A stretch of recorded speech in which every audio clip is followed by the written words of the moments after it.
Good morning, good afternoon, good evening. Welcome back to the Adam Evelyn podcast, the podcast all about self-improvement, personal development, working on yourself and trying to become the best possible version of yourself. So today's episode, one that's been on my mind quite a lot recently, actually, and I'll get into it in a minute. And if you've seen the title, you probably already know.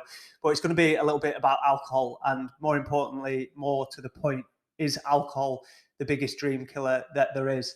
So the reason that I kind of want to talk about it is my relationship with alcohol, and I've kind of spoke about it a little bit on the podcast previously. When I was younger, I used to binge drink quite a lot, and I think one of the reasons for that was because I always wanted to find a partner, and I've always been someone that wanted to be in a secure relationship. I think coming from a background having a parents that are in a secure relationship, that's always something that I've tried looking for. And in the job role that I had, being an electrician, working away from home, and also kind of putting a lot of my energy into the gym, I didn't really speak to that many women.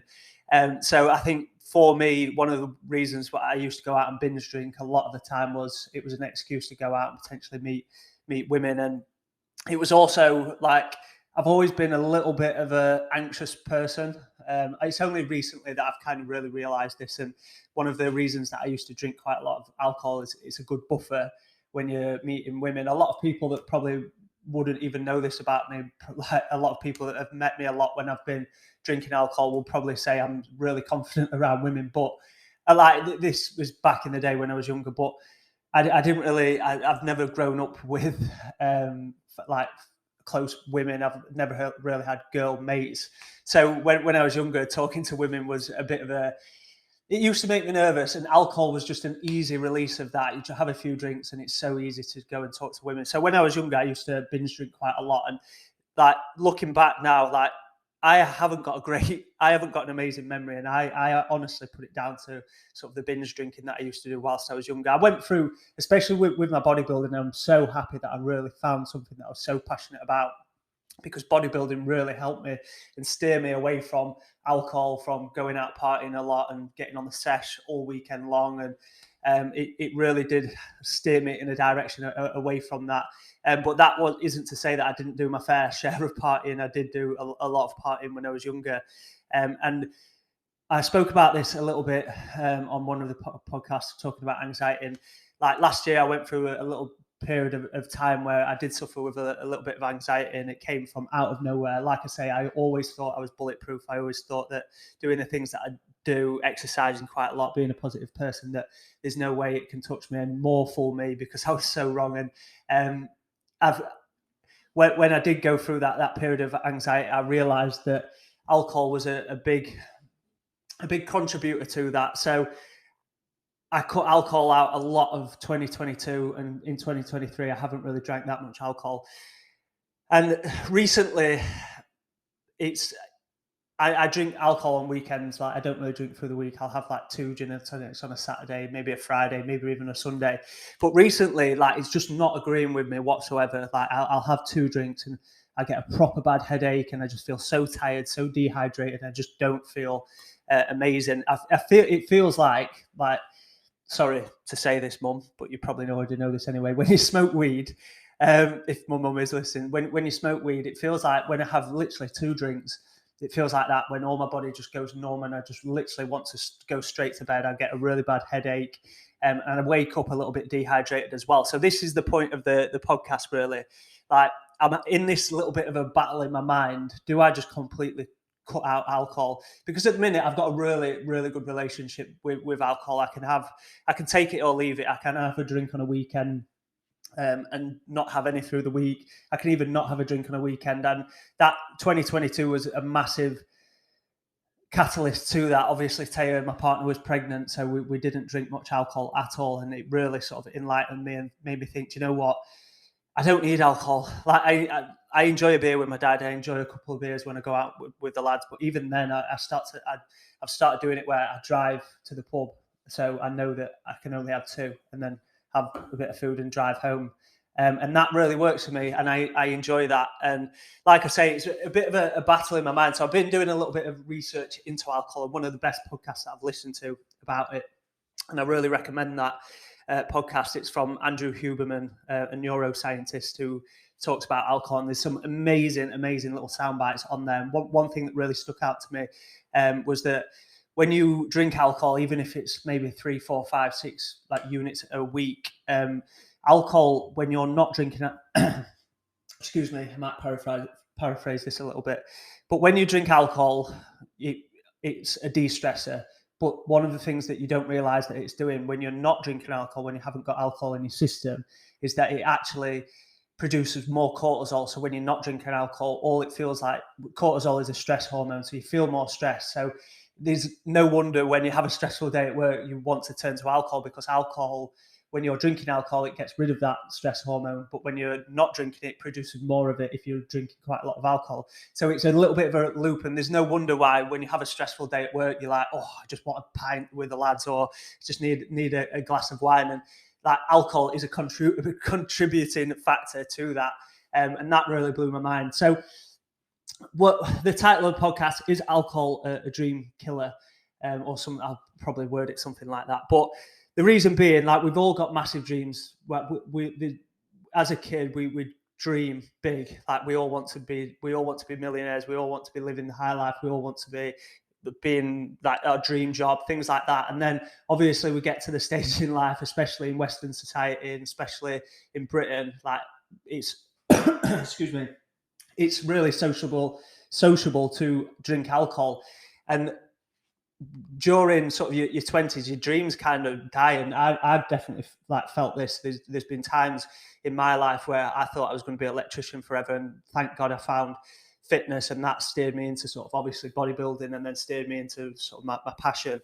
But I think I honestly think alcohol can be one of the biggest dream killers going, because when you're having a stressful week at work, and even like say you've got an idea of something that you want to do in a few years' time, and you're working towards that, but the stresses at work lead you to turn into alcohol on a weekend, and alcohol can literally stay in your system for a few days. And we all know the feeling. Like, we all know the feeling if you've ever drank alcohol before, to an extent, of the next couple of days after drinking quite a lot. It really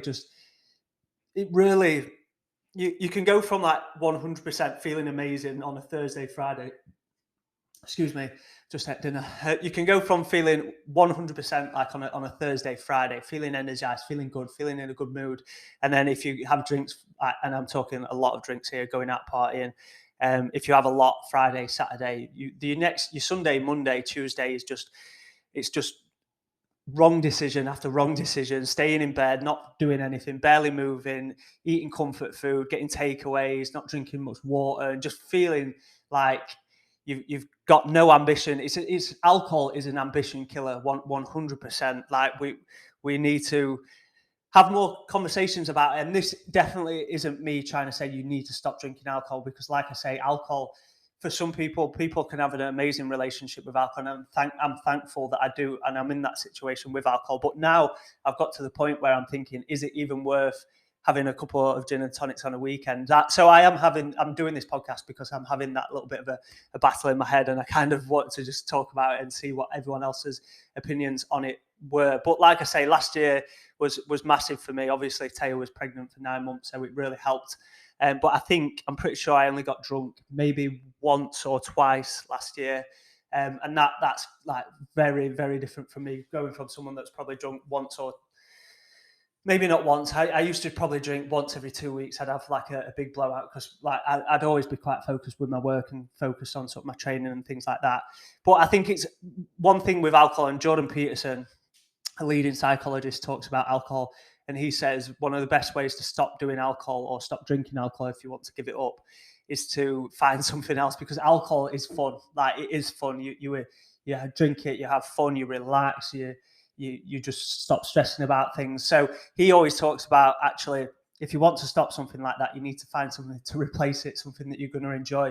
And that's kind of what I did a little bit last year. I found enjoyment in other things, because especially when I was younger, I used to literally, all I used to look forward to in my late teens, early 20s was something that evolved around alcohol, going out on a night out, or going like to somewhere where we'd be drinking alcohol, and that was a lot of my late teens and early 20s, just looking forward to out something evolved around alcohol. And now I've shifted that perspective, and like getting back into sports last year, I really enjoyed excuse me, I really enjoyed golf, and I really enjoyed doing other things. I found a new hobby in fitness, in CrossFit, completely different to what I was doing before. And it's all about just finding enjoyments. And if you cut alcohol out of your life, you're probably going to find out you have a lot more time to spend, and maybe put that into things that maybe you've wanted to do for years, or maybe that you used to do when you were younger, and you found that, like me, you ended up drinking a lot, and your enjoyment always went into drinking.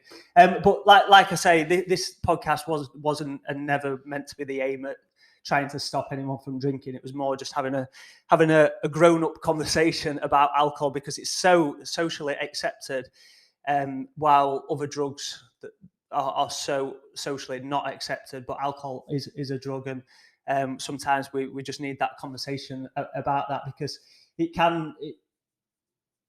can be a complete game changer. Like for me, I know where I want to go. I want to have like a big house where I raise my family and be successful. And I know if I want to get there, probably one of the best ways to speed that up is to cut out alcohol as much as possible. And it's not easy to do. It's definitely not easy to do, because almost every situation can be evolved around alcohol. But if you know how to train yourself, and how to, if your goals are big enough, and your drive and ambition is big enough, and you want to get to a place where you want to get to, alcohol can be easily cut out if that's what you want to do. And if it's going to help you get to where you want to get to, then it's a bit of a no-brainer for me. And this isn't me saying I'm going to completely cut alcohol out, because and I probably know that's not something that I'm going to do. I'm quite self-aware like that, but it is something that I'm going to massively cut down on. Like the drinks on a weekend, I don't even really. I think what it is more for me is I actually enjoy drinking something fizzy, because I drink gin and tonic now. Shout out to Tay, who got me on the gin and tonics. I used to hate gin and tonic, and then as soon as I got with Tay, I started enjoying them, and now I absolutely love them. But I think probably what I enjoy more about them is nice, because I never get a drink. Whenever I'm at home, I literally just drink water. But when I have a gin and tonic, I put ice in it, I put lime in it. It's nice, it's fizzy. So I think what I need to do more on a weekend is just get like a nice Diet Coke in, or something that's fizzy, because that's probably what I'm craving more, because I never drink to an extent where I actually feel really the alcohol, apart from the side effect of getting a headache, literally going to bed as soon as the second one touches my lips, ready to go to bed.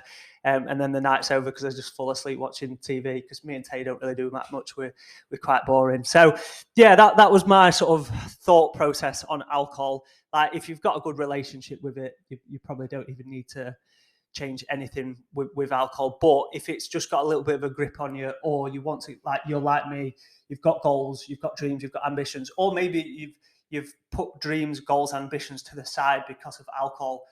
That was sort of my thought process behind this, because I do believe that alcohol can be a massive dream killer. Like I say, as kids, we all have massive dreams and ambitions, and like we go through a stage of 18, well for me 16 to 20 odd partying, and all your dreams just kind of disappear down the plug hole with alcohol sometimes. So if you have a dream and you want to achieve something, maybe like me, you need to think, right, is it just worth a little bit of time just saying no to alcohol a little bit and pursuing what you want to pursue? Because even in January 2023, and we're into February now, I've barely drank much alcohol, and I've achieved so much in January. And I think this is down to a lot of other things as well. But cutting out alcohol has played a big part in that. But like I say, I know I keep going around in circles. I've not massively cut it out. I've not cut it out altogether, but I have massively cut down, especially from where I was in my 20s. I've got some crazy stories from lads' holidays and like nights out, and because I was single for a long, long time, so alcohol played a huge part in my life. Because I think, especially if you are single, it's a lot easier to drink alcohol, because if you're going on dates, if you're sort of going, I think a single life is harder to stay away from alcohol.